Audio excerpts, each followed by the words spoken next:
I think this movie has way more messaging and meanings that anyone could actually think of.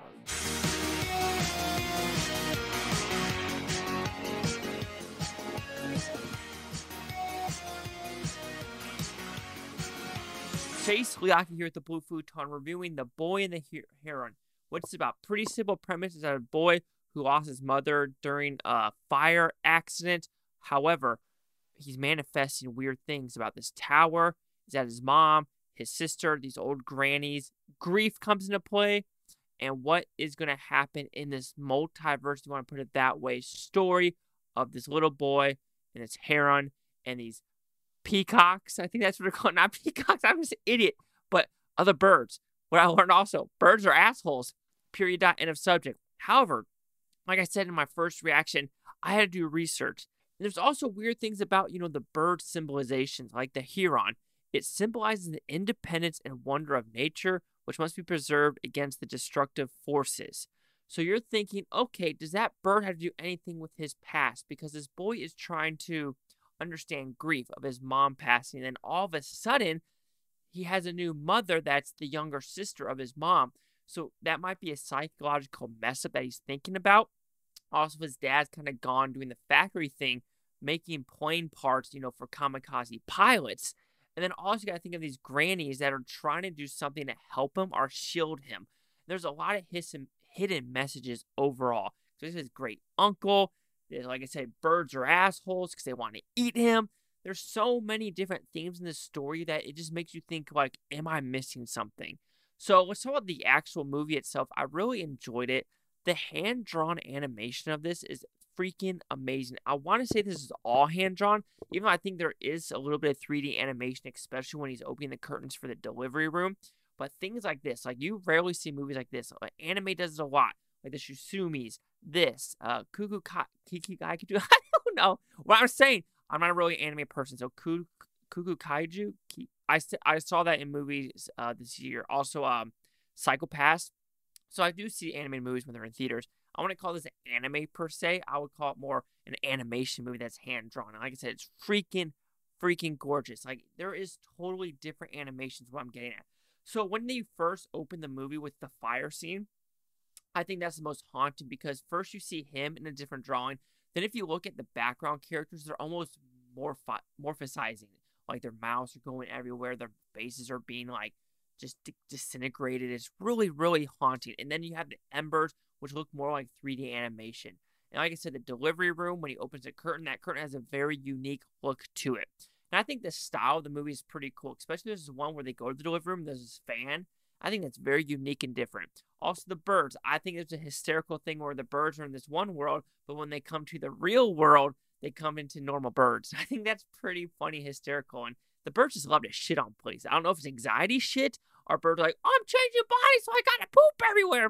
And that's not really a hysterical part of the movie, but it's something you notice in the animation style. Like I said, this movie has so many themes, so many elements to it that you had to breathe after this movie because you're like, okay, a lot of stuff is happening. A boy lost his mother. He's crying because he lost his mother, which I know that feeling not for mother purposes, but for other purposes where I have waken up one time crying because of a dream, like hysterically crying. I was like, what the hell is happening? I was thinking, is this a rarity? But it happened in this movie. And I know it's a cartoon, but it's like, okay, at least the director thinks about it on that way.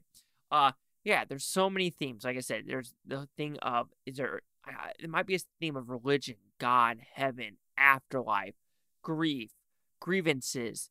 Can you let go of your past? Are you willing to start a new life? Like, there are so many themes to this where I'm only just glimpsing on a little bit because there's this, the whole premise is his mom dying in a fire, and she kind of metamorphosizes into this fire god creature that's in this other world. So like, okay, this is a manifestation of what he is thinking. Also, with the granny going in, I don't know what, that correlates to, but I do think there is some funny elements to that. I do wish there was more explaining, though. Maybe the subtitles weren't the greatest to the dubbing. Because like I said, I saw the subtitle version. I don't know what the dubbing is with Christian Bale and Florence Pugh or some of the actors in it. I think also Romney Malik might be in that one as well, but I didn't watch that version. But I'm curious on the subtitles versus dub if they're going to match or not, because it does feel like I missed some things, especially like with these bird people that are wanting to be with the king and try to make their own world. I wish that part was a little bit more fleshed out, but it really wasn't. You just got to assume that there's these random birds that want to kill people, and they're just assholes in this different world.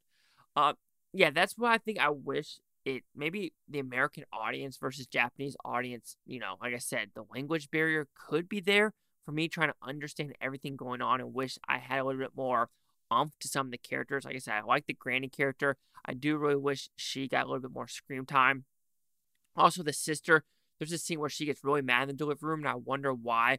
Like, is there a psyche issue? Like I said, there are so many themes, so many different things that we could discuss in the comments below, because there are things where I see, but other than seeing things I'm like, am I missing? Because there's a lot of things I'm probably missing, and you're probably thinking, Chase, you're a dumb son of a bitch because you're missing X, Y, and Z. And I'd be like, you probably right. So overall, The Boy and the Heron is a fantastic animated movie that makes you think. That is very rare nowadays, because I know I'm a Disney whore, but, some of those movies don't make you think anymore. Like, oh, wish I didn't think about it. The last one I actually really thought about that was really, really good, and I was like, damn. Probably Big Hero 6, and before that was Tangled. 1 second. Since my brother interrupted me, I don't know where I stopped, but let's just give you the score of this thought-provoking, fascinatingly animated film. So The Boy and the Heron will receive a 4 out of 5 with Futons, which equals that 80%.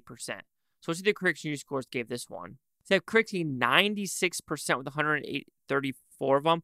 Audience scored 86% with 50. Critic consensus: soulfully explored, thought-provoking themes through a beautifully animated lens. The Boy and the Heron is another Miyazaki masterpiece. I am curious on the actual 4 out of 5s, B+, 3.5 out of 4. So a good amount of 90% overall. Oh yeah, Willem Dafoe is also in the other one. Dave Bautista is the Parrot King. The Parakeet, that's what it is. The Parakeet.